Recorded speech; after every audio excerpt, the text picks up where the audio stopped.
Bonjour et bienvenue dans un nouvel épisode de Comics Code, un épisode de Noël. Et du coup, Quack Kent et Bad Quack ont voulu se joindre à moi pour vous souhaiter déjà un joyeux Noël. Et pour fêter ça, l'an dernier j'avais choisi le Last Christmas de Jerry Duggan, Brian Posehn et Rick Remender, avec son Père Noël bien badass qui défonçait du zombie à grands coups de fusil à pompe dans la tronche. Cette année, j'ai choisi un bouquin beaucoup plus... alors sérieux, c'est sans doute pas le mot qui convient, mais beaucoup plus premier degré. Un vrai conte de Noël familial. Klaus, sous-titré « La véritable histoire du Père Noël », signé Grant Morrison et Dan Mora. Klaus, c'est d'abord une mini-série en 7 numéros, qui est parue aux États-Unis en 2015 chez Boom Studios. Et puis ensuite, Morrison et Mora ont remis le couvert pour 4 one-shots qui sont parus entre 2016 et 2019. En France, c'est Glénat qui avait publié la mini-série en 2018 dans un premier tome. Et puis, l'année suivante, on avait eu un deuxième tome qui contenait 2 one-shots, La sorcière de l'hiver et Péril à Noëlville. Et on retrouve désormais tout ça dans cette intégrale qu'Urban Comics a sorti en novembre dernier, avec en plus les 2 récits que Glénat n'avait pas publiés à l'époque, Les larmes du bonhomme de neige et Joe Christmas, une vie d'avant en arrière. Et donc, comme son sous-titre l'indique, Klaus, c'est bel et bien la véritable histoire du Père Noël. Et j'avoue que j'attendais pas vraiment Grant Morrison sur un projet de ce genre. Et surtout, sur un traitement aussi classique. Alors, quoique, on va le voir, il y a quand même aussi de vrais bouts de Grant Morrison dedans. Mais bon, c'est quand même une histoire qui commence par « Il était une fois », et c'est dire si on est quand même en plein dans le conte. Et donc, Klaus, c'est lui, c'est cet homme des bois, qui va se rendre en ville, dans la cité de Grimsvig, pour y vendre de la fourrure et de la viande. Alors, on ne sait pas vraiment quand l'action se situe, ni tout à fait où. Alors, ça ressemble plutôt au XVIe, XVIIe siècle, et ça a l'air de se situer du côté de la Scandinavie, et voilà pour le cadre. Alors, on apprend tout de suite que Klaus est déjà venu à Grimsvig, il y a des années de ça, et quand il revient aujourd'hui, il trouve la ville changée, il la trouve même carrément sinistre, et clairement, il n'est pas le bienvenu. Alors, pour vous dire quand même à quel point la ville est sinistre, c'est que même les enfants ont interdiction de jouer dans les rues, par décret du baron. Et même un gosse qui s'amuse avec un caillou, c'est non.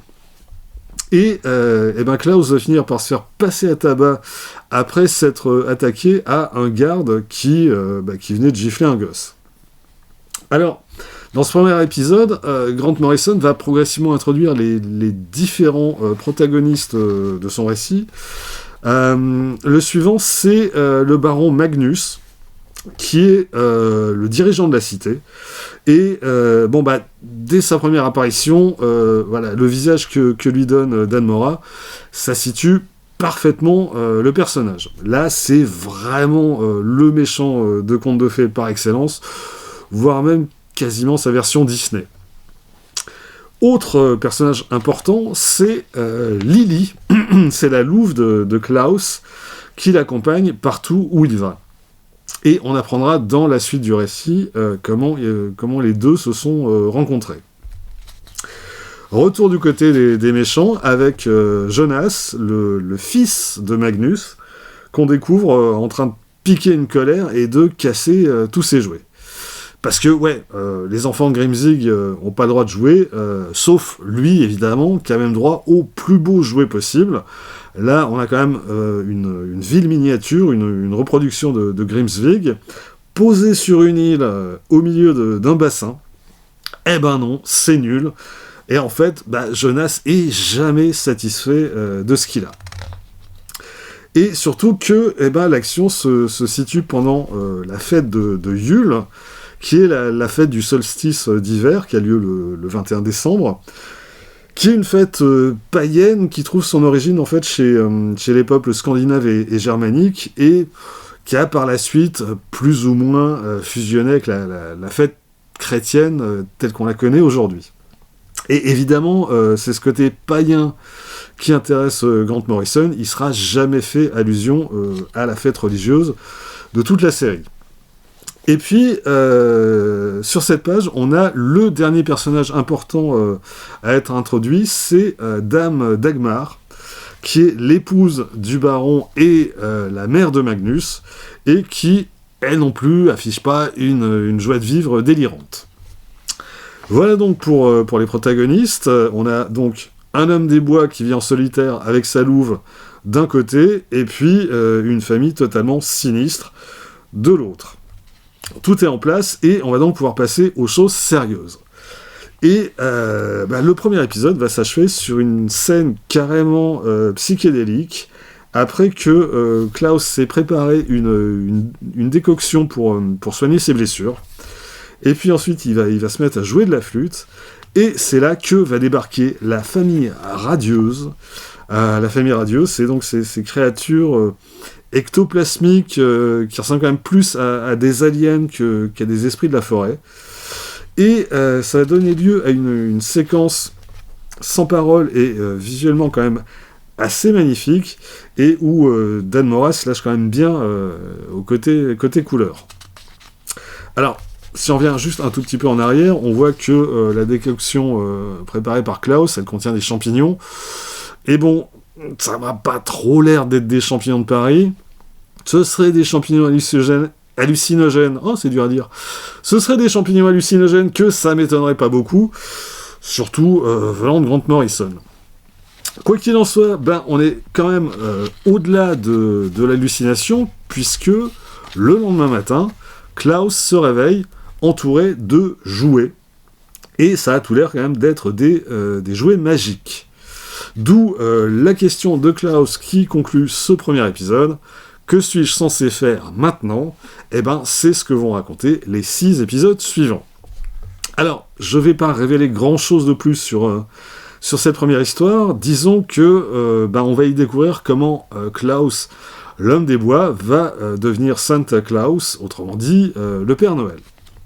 Alors, pour ce qui est de la distribution des jouets, on se doute bien de ce qui va arriver, avec l'interdiction faite aux enfants de posséder des jouets, et Klaus, de son côté, qui en a une hotte pleine, et évidemment, ça va pas plaire du tout du côté du baron. Et puis, Grant Morrison va apporter au fil du récit certaines explications sur les origines de Santa Claus, les couleurs qu'il porte par exemple, pourquoi le rouge et le blanc, l'origine de son traîneau aussi, et puis même cette obsession à s'introduire chez les gens en passant par la cheminée. Et tout ça va s'inscrire dans une lutte à distance et de plus en plus ouverte entre Klaus et Magnus. Magnus dont on va aussi découvrir l'ampleur de la folie, et la raison pour laquelle il maintient un ordre de fer à Grimsvig. Et si on a déjà vu que les enfants sont pas vraiment à la fête, pour les parents, c'est pas franchement mieux. On va aussi en apprendre davantage sur le passé de Klaus, et en particulier sur ses liens avec Grimsvig, parce que, comme je le disais, c'est pas la première fois qu'il se rend dans cette cité, mais ces liens sont bien plus profonds que ce qu'on pensait au début de l'histoire. On est donc entre le conte de fées et la fantaisie, et avec, en point de mire, de la part de Morrison, l'idée de donner une origine au Père Noël. Et c'est vraiment une lecture très chouette. Alors, c'est à la fois très balisé parce que ça respecte les règles du conte, et en même temps, c'est très inventif, c'est plein de bonnes idées, et puis c'est quand même bourré d'action, y compris un final assez dantesque quand on découvre le véritable but que poursuivait Magnus et le secret qu'il cachait. Et puis, au dessin, Dan Mora est quand même vraiment pas mal. Alors, il en est encore au tout début de sa carrière. Avant ça, il a juste dessiné la série Ext, déjà chez Boom Studios, et ben c'est à peu près tout. Alors ici, il y a encore un côté un peu impersonnel dans les personnages qu'il dessine. C'est joli, mais voilà, ça manque un peu de personnalité. En revanche, voilà, son storytelling, son découpage sont déjà vraiment bien en place.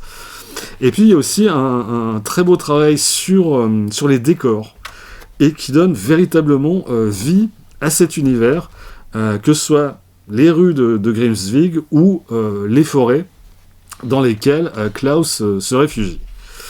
Bref, je trouve que le contrat est parfaitement rempli.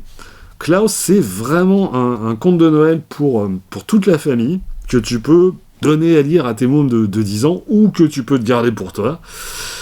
Il y a un côté feel good, mais qui est jamais neuneux, contrairement à la majorité des histoires de Noël qu'on nous refourgue à cette période de l'année.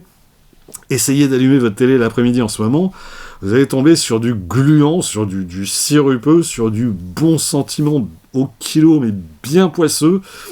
Je vous préviens, ça va faire exploser votre taux de glycémie, donc pas d'avis prolongé sans avis médical. Mais donc non, voilà, fuyons tout ça et réfugions-nous plutôt dans les pages de Klaus. C'est fun, c'est rythmé, c'est spectaculaire, ça bastonne comme il faut, c'est joli comme tout, et c'est vraiment un plaisir de lecture. Et donc, après cette première mini-série, Grant Morrison et Dan Mora ont réalisé ensemble 4 autres récits, qu'on va voir rapidement. Alors la mini-série originale, elle doit faire dans les 150 pages, et les histoires suivantes, on doit être entre 30 et 50 pages chacune, à la louche. Et alors, la suivante, c'est La sorcière de l'hiver, et ben cette fois, Grant Morrison, il situe l'action dans le présent, mais sans oublier de commencer à nouveau son histoire par « Il était une fois ». Et ça commence par la disparition de 2 enfants, le soir de Noël, et puis par le retour de Klaus, dont on apprend au passage qu'il était prisonnier depuis des années sur la Lune. Et dans cette histoire, comme dans les suivantes, Grant Morrison, il va truffer son récit de petits bouts d'autres histoires. C'est un truc qu'il aime faire et qu'il fait très bien. Ça permet de donner de l'épaisseur au personnage et à son univers. Et puis, voilà, rien que l'évocation en une phrase ou une case de tel ou tel événement, ça fait fonctionner l'imaginaire du lecteur. Et c'est quelque chose que j'aime beaucoup chez Morrison. Dans cette histoire, on va retrouver également Lily, la louve, et puis on va très vite être confronté à la bad girl du récit, la reine de l'hiver, avec la petite armée dont elle s'est entourée, la raison pour laquelle elle kidnappe des enfants, et puis le plan qu'elle a mis au point. Et en parallèle, Grant Morrison va lui continuer de développer le personnage de Klaus. On apprend par exemple qu'il a arrêté de livrer les cadeaux aux enfants le soir de Noël, tout simplement parce que la population est devenue trop importante, et c'est pour ça que désormais c'est les parents qui s'en chargent. Dans les choses vraiment chouettes, on va également avoir un rapide aperçu de sa Batcave, enfin de sa Klaus Cave, où on voit comme ça quelques autres incarnations du Père Noël dans différentes cultures. On a Sinterklaas, qui est autrement dit Saint-Nicolas. On a Father Christmas. Ded Moroz, qui lui est la version slave du Père Noël. Ou Mos Gerila, le père d'Ugel, qui lui est carrément une invention du pouvoir communiste en Roumanie après la Seconde Guerre mondiale. Bref, Grant Morrison inscrit son Klaus dans une tradition plus large, et puis tout en accentuant le côté super-héroïque du personnage, avec sa forteresse secrète, ses aventures dans l'espace, etc. Et on va même découvrir dans cette histoire qu'il avait un sidekick, ou un apprenti, s'avère être un autre personnage issu de la culture populaire que Morrison, je trouve, utilise là de manière tout à fait intéressante. Et non, je ne vous dirai pas qui c'est. Et puis, Morrison, il réussit même à glisser dans son récit un discours écologique, puisqu'il est notamment pas mal question de réchauffement climatique. Bref, à nouveau, très bonne lecture que cette Reine de l'hiver, parce que le cadre contemporain permet à Grant Morrison une plus grande latitude, ça lui permet de multiplier les références et de les croiser, et puis ça fait de ce récit autant un conte de Noël que une histoire de super-héros. Et puis on enchaîne avec Péril à Noëlville, qui se situe quelques années avant le récit précédent. Là, on est en 1985, et on va retrouver dans cette histoire quelques éléments que Morrison avait fait qu'évoquer dans l'histoire précédente. Et notamment la société Pola-Cola, alors toute ressemblance avec une société existant ou ayant existé, etc., etc. Pola-Cola qui a tenté de s'approprier l'image du Père Noël et qui recommence ici avec cette ville où se déroule l'action qui, elle, est entièrement dédiée à Noël. Mais c'est évidemment une version mercantile de la fête et du personnage à laquelle Klaus va bien évidemment s'opposer. L'élément le plus notable de cette histoire, je trouve, c'est l'évolution du dessin de Dan Mora, où vraiment, il me semble que c'est à partir de là qu'il atteint sa maturité artistique. Et puis il y a aussi son travail sur les couleurs, où il utilise une technique qui est très différente de celle des épisodes précédents. Et je trouve que ça apporte énormément à ses planches. On enchaîne rapidement avec les larmes du bonhomme de neige. Alors, là aussi, c'est toujours aussi beau.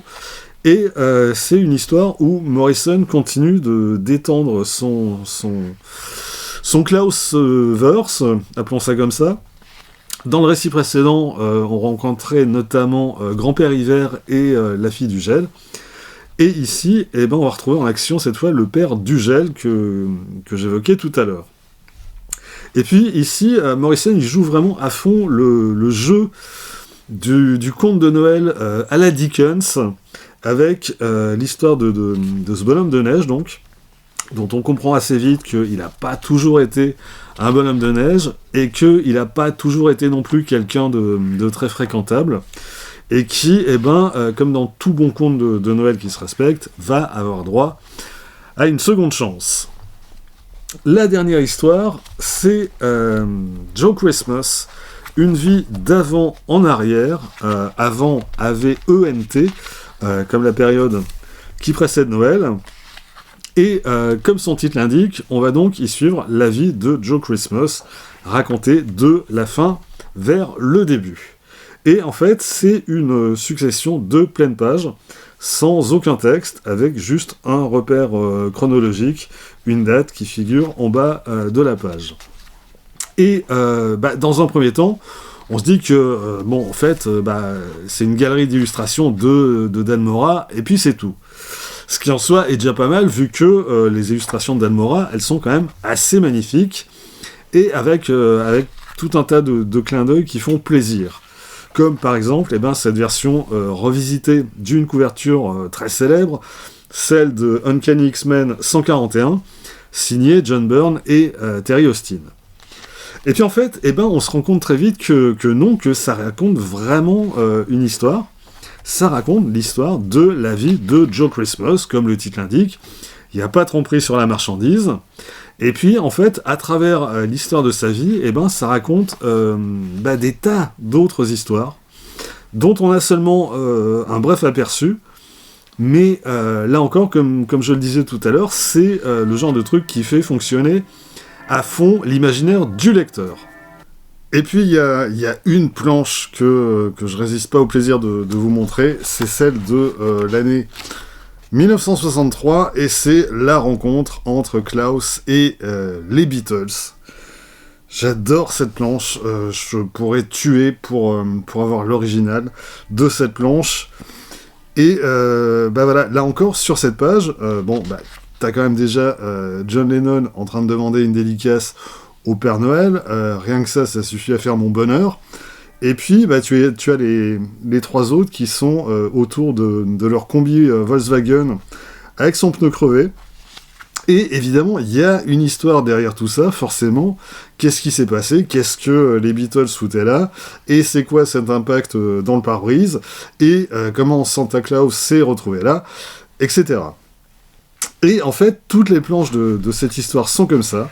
Elles racontent toutes leur petite histoire qui s'inscrit dans la vie de Joe Christmas.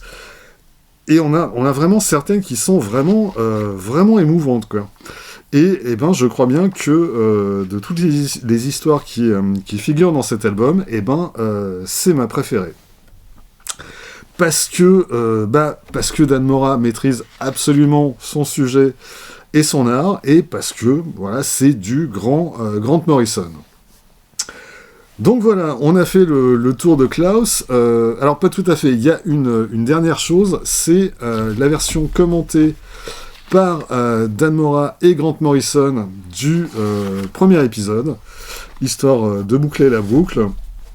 Premier épisode qui est donc là, cette fois, reproduit en noir et blanc. Voilà, c'est tout pour aujourd'hui. Je vous souhaite encore une fois de très bonnes fêtes. Rendez-vous très vite pour la suite. Le best-of arrive bientôt, et puis les vidéos consacrées aux sorties de janvier devraient plutôt plus trop tarder non plus. D'ici là, vous pouvez vous abonner à cette chaîne, laisser un commentaire, partager cette vidéo sur les réseaux sociaux. Vous pouvez aussi retrouver les lectures de Quackient et le Bad Quack sur Instagram, avoir ainsi un aperçu du thème des prochaines vidéos. Et vous pouvez surtout lire des comics. Soyez sages et à bientôt.